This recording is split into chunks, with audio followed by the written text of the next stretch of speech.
Johnny Carson caught these celebrities lying on live TV. For 30 years, Johnny Carson served as America's late-night confidant, welcoming over 22,000 celebrities to The Tonight Show couch. With his Midwestern charm and disarming interview style, Carson created an atmosphere where stars felt comfortable enough to let their guard down, sometimes revealing more than they intended. What made Carson a legendary interviewer wasn't just his ability to make guests feel at ease, but his remarkable talent for detecting when someone wasn't being entirely truthful. His reactions to celebrity fabrications became a subtle art form. The raised eyebrow, the knowing smile, the perfectly timed question that exposed the contradiction without explicitly calling the guest a liar. Johnny had an incredible radar for insincerity, revealed a former Tonight Show producer who worked with Carson for over a decade. He could sense when someone was spinning a tale, exaggerating their importance, or trying to rewrite their history. But what made him unique was how he handled those moments, with just enough pushback to let the audience know he wasn't buying it, but never enough to humiliate the guest. Today we're exploring 8 fascinating moments when Carson's finely tuned lie detector was activated on live television, when Hollywood's carefully crafted narratives collided with Johnny's gentle but persistent commitment to reality. These revealing exchanges, some playful and others more uncomfortable, offer a glimpse into Carson's masterful interview technique and the complex dance between honesty and image in the entertainment world. But first, let's begin with a Hollywood legend whose attempt to shave years off his age ran into an unexpected mathematical problem when Carson's casual question revealed the truth hiding in plain sight. How old were you when you first came out? I was 20, I'm 47 and a half now. I was 20. Wait a minute, you sound like a kid when a grown man says, I'm 47 and a half. I never heard that before. Number 1, Tony Curtis, The Age Lie. Tony Curtis had established himself as one of Hollywood's most enduring leading men, transitioning from 1950s heartthrob to respected dramatic actor with classics like Some Like It Hot and The Defiant Ones. By the time he appeared on The Tonight Show in the late 1970s, Curtis was still striking and youthful looking, qualities he apparently sought to enhance by claiming to be significantly younger than his actual age. Curtis was part of that old Hollywood system where the studios regularly shaved years off actors' ages, explained a Tonight Show writer who worked during this period. The difference was that most stars stopped maintaining those fictions once they reached a certain point in their careers. Tony never did. He just kept pushing the birth year forward. The truth emerged during what began as a casual conversation about World War II. Curtis was sharing an anecdote about his naval service during the war when Carson, ever attentive to details, asked a seemingly innocent follow-up question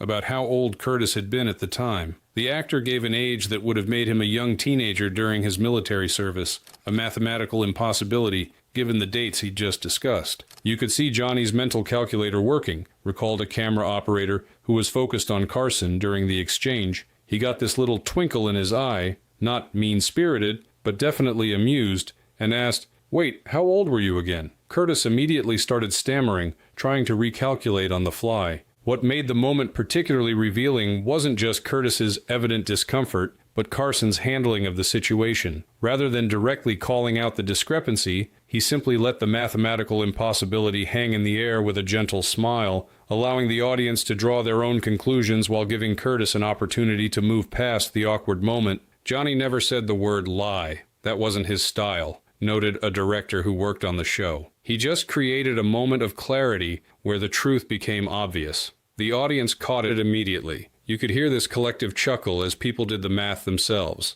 The exchange illustrated a fundamental aspect of Carson's interview technique, his ability to reveal inconsistencies without creating confrontation. Unlike modern interviewers who might directly challenge a guest's claims, Carson preferred to let the truth emerge organically through conversation, maintaining the show's convivial atmosphere, even as he subtly exposed celebrity fabrications. After the show, Johnny mentioned the moment to a couple of us, remembered a producer. He wasn't judgmental about it, he just found it amusing how some stars clung to these fictions that were so easily disproven. He said something like, "Tony should know better than to talk about the war if he wants to keep pretending he's 8 years younger." The incident became a textbook example of Carson's interviewing philosophy, sharp enough to spot the lie, gentle enough to let the guest save face, and transparent enough to let the audience in on the game, all while maintaining the good-natured tone that defined The Tonight Show under his stewardship. Me and my husband goes back to Germany. First of all, I'm Hungarian. Number 2. Zsa Zsa Gabor, fake royalty claims. Zsa Zsa Gabor built a remarkable career less on acting talent than on an outsized personality and carefully cultivated image of European sophistication and aristocratic connections. Chief among her self-mythologizing claims was her frequent assertion of Hungarian royal lineage, a fabrication that she maintained throughout her public life and repeatedly mentioned during her numerous Tonight Show appearances. Zsa Zsa was the quintessential celebrity famous for being famous, long before that became common, explained a talent coordinator who worked on several of Gabor's Tonight Show visits. Her whole persona was built on this European glamour and nobility connection. The problem was, none of the royal claims were true, and Johnny knew it. During one particularly memorable appearance in the 1970s, Gabor once again referred to herself as Hungarian royalty, embellishing the claim with elaborate details about her family's supposed noble status.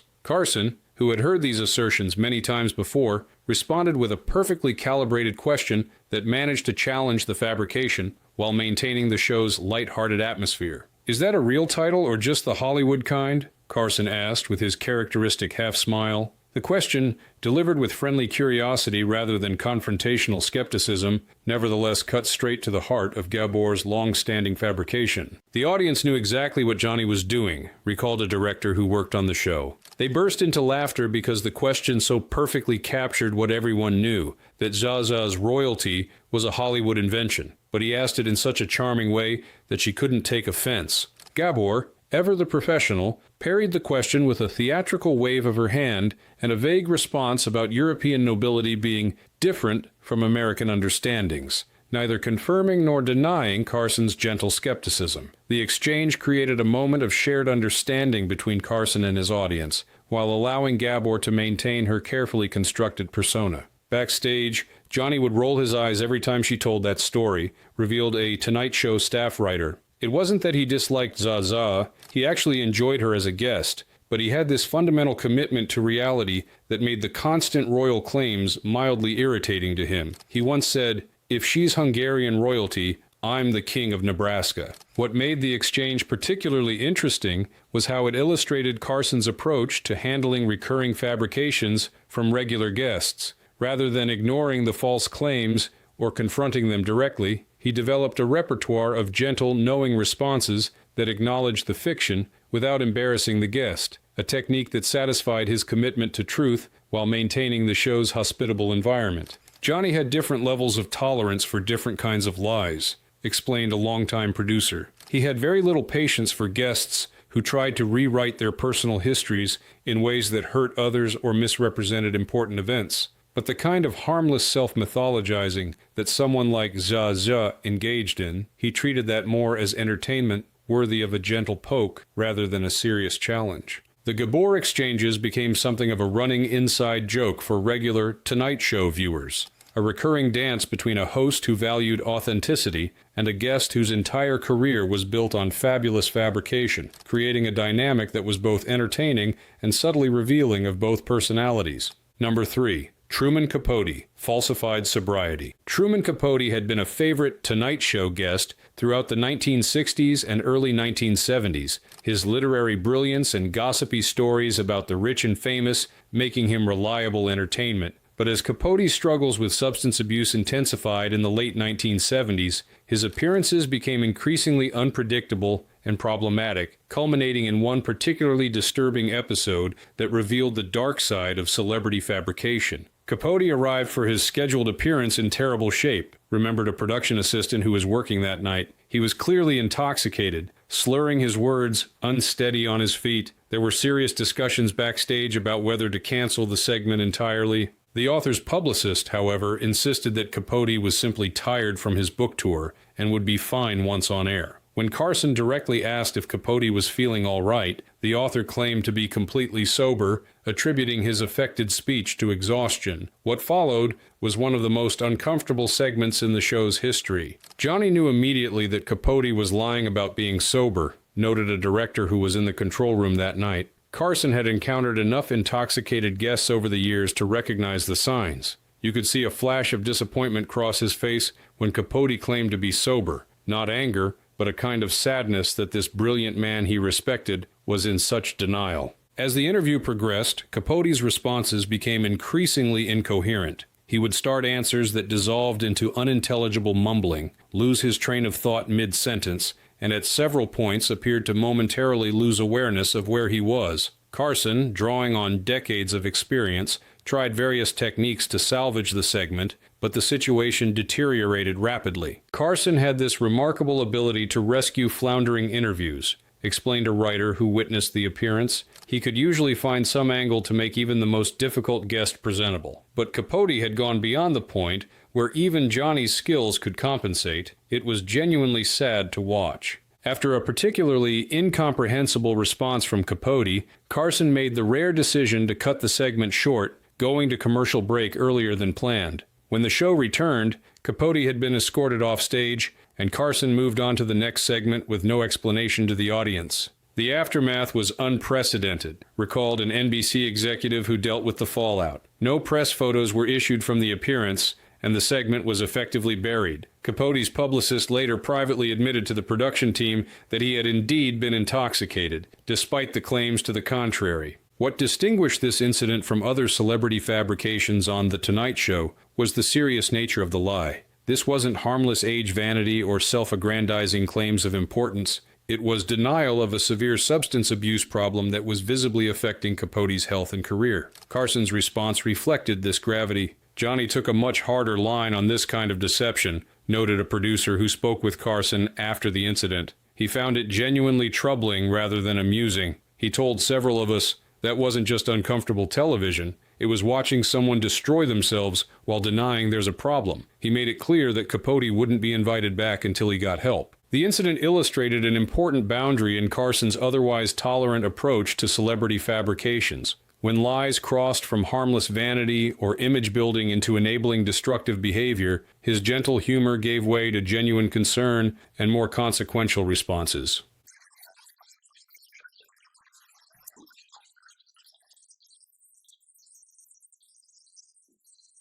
Number 4. Robert Blake. I've never yelled at a crew member. Robert Blake had built a successful career, playing intense, often volatile characters, most notably in the popular television series Beretta. His reputation in Hollywood for being difficult on set was well established by the time he appeared on The Tonight Show in the late 1970s. During his interview with Carson, the conversation turned to this reputation, prompting Blake to offer a vigorous defense of his professional conduct. I've never yelled at a crew member, Blake insisted with evident passion. That's just Hollywood gossip. I'm intense about the work, sure, but I respect the people I work with. Anyone who says otherwise is spreading lies. Carson's reaction to this claim became an instant classic among Tonight Show staff, a perfect example of his ability to communicate volumes without saying a word. Rather than directly contradicting Blake's assertion, Carson simply made a facial expression that longtime viewers immediately recognized as his skepticism look. Raised eyebrows, slight tilt of the head, and the ghost of a smile playing at the corners of his mouth. That expression was pure Carson gold, recalled a camera operator who captured the moment. He didn't need to say anything. His face did all the work, and the audience got it immediately. There was this wave of knowing laughter, because everyone understood exactly what Johnny was conveying without a single word. What made Carson's reaction particularly powerful was the context behind it. According to multiple staff members, Blake had arrived at the studio earlier that day and had indeed been abrasive with Tonight Show crew members, creating tension backstage hours before his on-air claim of never engaging in such behavior. Johnny made a face because he knew Blake had been barking at a stage guy literally an hour before the interview, explained a stage manager who witnessed both the backstage behavior and Carson's reaction. It wasn't just Hollywood gossip, it was behavior Carson had indirectly observed in his own studio that very day. After the show, Carson reportedly commented on the irony to Ed McMahon, saying he was barking at the stage guy an hour ago. This observation, shared as a private aside rather than a public call-out, exemplified Carson's approach to handling celebrity fabrications, noting the contradiction without creating an on-air confrontation that would have disrupted the show's atmosphere. Multiple Tonight Show crew confirmed this behavior over the years, noted a producer who worked on several of Blake's appearances. It wasn't a one-time thing, it was a pattern. Johnny was particularly sensitive to how guests treated his crew. He might let vanity or self-promotion slide with a gentle joke, but disrespect towards staff bothered him on a deeper level. What made the moment especially significant was how it demonstrated Carson's loyalty to his team. While he would rarely embarrass a guest on air, his subtle reaction to Blake's claim sent a clear message that he was aware of how the actor had treated Tonight Show staff and didn't accept the fabricated version of events. Johnny believed in keeping the show entertaining and light, but he also believed in standing up for his people, explained a longtime associate. That facial expression was his way of doing both, letting the audience know he wasn't buying Blake's claim while maintaining enough plausible deniability that the interview could continue without confrontation. The Blake incident became a textbook example of Carson's interviewing philosophy, finding the perfect balance between entertainment and authenticity, between politeness to guests and loyalty to truth. It was, as one staff member put it, Johnny at his most Johnny, saying everything while technically saying nothing at all. Personality all over the world. She's about to start a summer concert tour and is starring in a new movie. Not starting. I guess she's finished it, right? That would mean it's not starting. It's over. It's called Who's That Girl?, which will be out in August. Would you welcome Madonna? Number 5. Madonna. I wasn't trying to shock anyone. By 1987, Madonna had established herself as music's premier provocateur, with controversial videos, boundary-pushing performances, and a carefully crafted image built around sexual liberation and religious subversion. When she appeared on The Tonight Show that year, her segment quickly became infamous for its sexual innuendos and provocative comments that pushed the boundaries of what was acceptable on network television at that time. After Carson gently suggested that some of her remarks seemed designed to shock the audience, Madonna offered a disingenuous denial that triggered one of Carson's most memorably dry responses. I wasn't trying to shock anyone, she claimed, with an innocence that contradicted her entire public persona and the content of the preceding interview. Then you must do that in church too, Carson replied with perfect deadpan delivery, his raised eyebrow and knowing smile making it abundantly clear he wasn't buying her innocent act for a second. The audience erupted, remembered a director who was in the control booth that night. It was classic Carson, calling out the obvious fabrication without directly accusing her of lying. He used humor to point out the absurdity of her claim while maintaining the show's light tone. What made the exchange particularly revealing was Madonna's reaction to being so deftly countered. Used to controlling her narrative and image, she seemed momentarily taken aback by Carson's ability to cut through her practiced persona with a single quip. For a brief moment, the carefully constructed Madonna image faltered as the real person behind it registered genuine surprise. You could tell she wasn't used to being called on her fabrications, even in Johnny's gentle way, noted a camera operator who was focused on Madonna during the exchange. Most interviewers either took her provocations at face value or expressed shock, exactly the reaction she was seeking. Carson did neither. He just highlighted the obvious contradiction with humor, which was much more effective than either pearl-clutching or playing along. The aftermath of the appearance proved that Carson hadn't appreciated Madonna's disingenuous approach.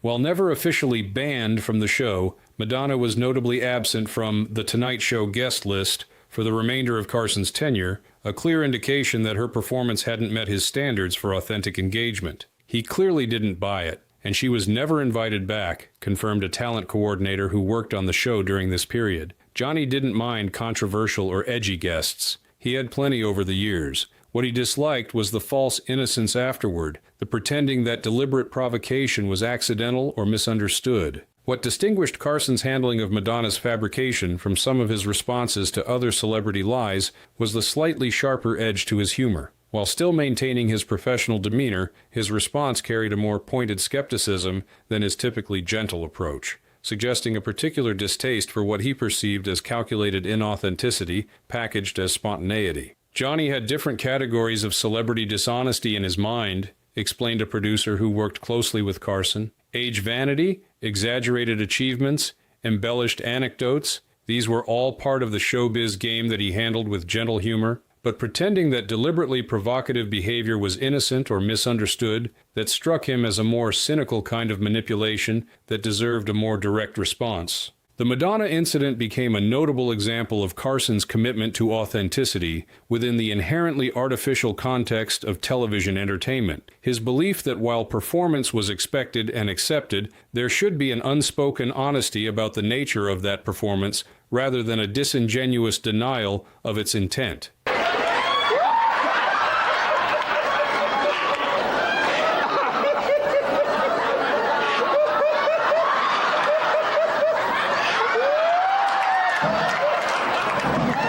Number 6. Burt Reynolds. This is all off the cuff. Burt Reynolds was one of Carson's favorite recurring guests, their natural chemistry and shared sense of humor creating memorable television moments throughout the 1970s and 1980s. Their relationship evolved to include elaborate practical jokes and staged pranks that delighted audiences. During one particularly famous appearance, Reynolds initiated what appeared to be a spontaneous prank war, culminating in him hitting Carson with a substantial amount of shaving cream. When Carson, covered in foam but laughing, asked if this had been planned, Reynolds insisted, "This is all off the cuff, totally spontaneous." It was a claim that Carson immediately and playfully exposed as false by reaching into his desk drawer and pulling out a note card with the evening's rundown. "Then what's this say?" Carson asked, holding up the card for the cameras. "Burt hits Johnny with shaving cream." The audience erupted in laughter as Reynolds grinned, caught in a harmless but obvious fabrication about the supposedly impromptu nature of their antics.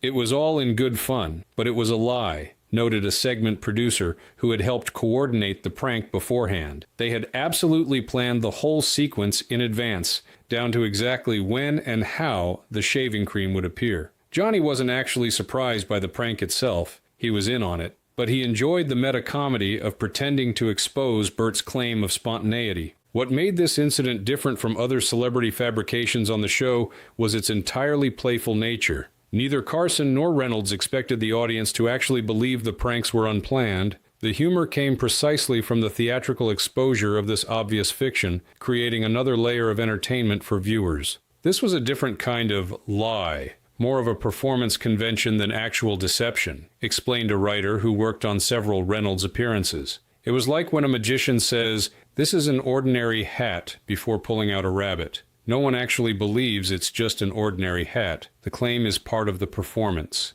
Carson's exposing of Reynolds' lie was itself a scripted moment, part of the elaborate comedic dance they had developed over years of appearances together. The exposure wasn't meant to embarrass Reynolds, but to extend the comedy by adding another layer to their performance. The gotcha moment was as carefully planned as the prank itself. "Johnny and Burt had this perfect comedy chemistry," recalled a director who worked on many of their segments. "They understood exactly how to play off each other, including how to create these moments of exposed deception that were really just another beat in their comedy routine. It was like watching two jazz musicians who could anticipate each other's improvisations." The Reynolds incidents represented a unique category in Carson's handling of celebrity fabrications, the mutually acknowledged performance lie, where the pretense of spontaneity was itself part of the entertainment. Unlike other instances where Carson gently exposed actual attempts at deception, these moments with Reynolds were collaborative comedy creations where the lie and its exposure were both part of the planned performance. Those segments with Burt were Carson's version of scripted reality TV before that concept existed, observed a longtime producer. Everyone, Johnny, Burt, and the audience, understood the game. The supposed spontaneity and its subsequent exposure were both part of the entertainment. It was a sophisticated form of play acting that acknowledged the audience's intelligence rather than trying to genuinely fool anyone. The Reynolds pranks illustrated Carson's versatility as an interviewer and entertainer, his ability to incorporate multiple levels of performance and meta-commentary while maintaining the show's signature warmth and accessibility. They also highlighted his understanding that different types of untruths served different functions in the entertainment context, requiring different handling to create the most satisfying experience for viewers. Came on the stage, picked up a phone like this, and supposedly talked to my mother. Number 7. George Jessel. Everyone loves my material. George Jessel represented an earlier era of entertainment, a vaudeville performer and early film personality whose comedy style had been formed in the 1920s and 1930s. By the time he appeared on The Tonight Show in the early 1970s, His approach to humor had become jarringly outdated, particularly regarding racial and ethnic material that mainstream entertainment had largely abandoned as sensibilities evolved. During his appearance, Jessel told a joke with racially offensive content that created uncomfortable silence in the studio. When Carson, visibly displeased, noted the audience's reaction, Jessel doubled down with a fabrication that exposed the generation gap in entertainment. "Everyone loves my material. People expect it from me." Carson cut to commercial early, recalled a director who was working that night. "It was one of the rare times you saw genuine displeasure from Johnny on air. Not anger, he was too professional for that, but a clear, unmistakable disapproval that even the most casual viewer could detect." What made Jessel's fabrication particularly jarring wasn't just the offensive nature of his material, but his evident inability to recognize how dramatically entertainment standards had changed. His claim that everyone loves content that had clearly made the studio audience uncomfortable revealed a performer who had failed to evolve with the times or acknowledge shifting cultural norms. Staff said Carson privately called it disgusting, revealed a production assistant who overheard Carson's backstage comments. He told his producer, "That's not what this show is about." Johnny had strong opinions about what was appropriate for his program, and Jessel had crossed a clear line. Unlike some of Carson's other responses to celebrity fabrications, his reaction to Jessel's false claim about audience reception wasn't humorous or gently mocking. It was a rare moment of visible disapproval from television's most controlled personality, a break from his typical affability that signaled to viewers the seriousness with which he viewed the situation. The fallout ensured he was not invited back, noted a talent coordinator from that period. Carson rarely banned guests outright. He preferred to let bookings naturally fade rather than making dramatic pronouncements. But when someone violated his standards as clearly as Jessel had, they simply disappeared from the guest rotation permanently. What distinguished this incident from other celebrity fabrications on the show was how it revealed Carson's ethical boundaries. While he could be indulgent of harmless vanity or self-promotion, he had no tolerance for fabrications that served to justify content he considered genuinely offensive or harmful. In such cases, his typical gentle humor gave way to a more direct, if still professional, rejection. Johnny was a product of his time in many ways, but he was also someone who believed entertainment should evolve, explained a writer who worked on the show during this period. He had no patience for performers who clung to outdated, offensive material while falsely claiming universal approval for it. That kind of self-deception struck him as particularly worthy of rejection. The Jessel incident became a reference point for Tonight Show staff, an example of where Carson drew the line between acceptable showbiz fabrications and unacceptable ones. It revealed that beneath Carson's genial television persona was a man with clear moral boundaries and a willingness to enforce them, even at the cost of smooth entertainment. Open crazy. Didn't you? What? Had a few drips. A few drips. We're going to do this right away? Let me do this. We're going to come back and talk. Number 8, Chuck Berry, I'm Happy to Wait. Chuck Berry, one of rock and roll's founding fathers, was scheduled to perform on The Tonight Show in the late 1970s. When earlier segments ran long, pushing Berry's performance later than planned, a production assistant was sent to inform him of the delay and gauge his reaction. Berry's response, "I'm totally fine waiting," proved to be one of the most consequential fabrications ever delivered backstage at the show. Carson smiled when he heard Berry was okay with the delay, remembered a producer who was working that night. He had dealt with temperamental musicians before and was relieved to hear Berry was being accommodating, but that relief didn't last long. Contrary to his stated acceptance of the schedule change, Berry was actually furious about the delay. His pleasant response to the production assistant was a complete fabrication, masking his growing anger at what he perceived as disrespect. As the show continued, Berry's rage apparently intensified backstage until he reached a breaking point. Berry stormed off mid-show and was replaced with a rerun, revealed a stage manager who witnessed the incident. One minute he was in the green room supposedly totally fine with waiting. The next minute he was gone, left the building entirely without a word to anyone. It created a massive problem for the production team, who suddenly had to fill his performance slot with no warning. Carson, ever the professional, handled the unexpected departure smoothly on air, making no mention of Berry's abrupt exit. But backstage, according to multiple staff accounts, he was both surprised and amused by the dramatic contrast between Berry's claimed patience and his actual behavior. The fake all-good smile became a Tonight Show legend, noted a writer who was present that night. Johnny referenced it for years afterward Whenever guests claimed to be fine with production changes, he'd say, "Are you really okay with that? Or is this a Chuck Berry okay?" It became shorthand among the staff for someone saying one thing while clearly feeling another. What made Berry's fabrication particularly consequential was its direct impact on the show's production. Unlike celebrity lies about age or achievements that affected only the guest's image, Berry's false claim of patience, followed by his unannounced departure, created a genuine logistical crisis for the program, forcing the production team to scramble for replacement content with no preparation. Carson had a special distaste for dishonesty that affected the show's operation, explained a longtime producer. Vanity, self-promotion, exaggerated stories, he viewed these as part of the showbiz game, but lying about something that directly impacted the program's ability to function properly, that crossed a line for him. The incident illustrated an important aspect of Carson's approach to celebrity fabrications. Context mattered. The same lie, "I'm fine with waiting," might have been inconsequential in a different situation, but because it directly affected the show's production and was immediately followed by actions that contradicted it entirely, it earned a place in Tonight Show lore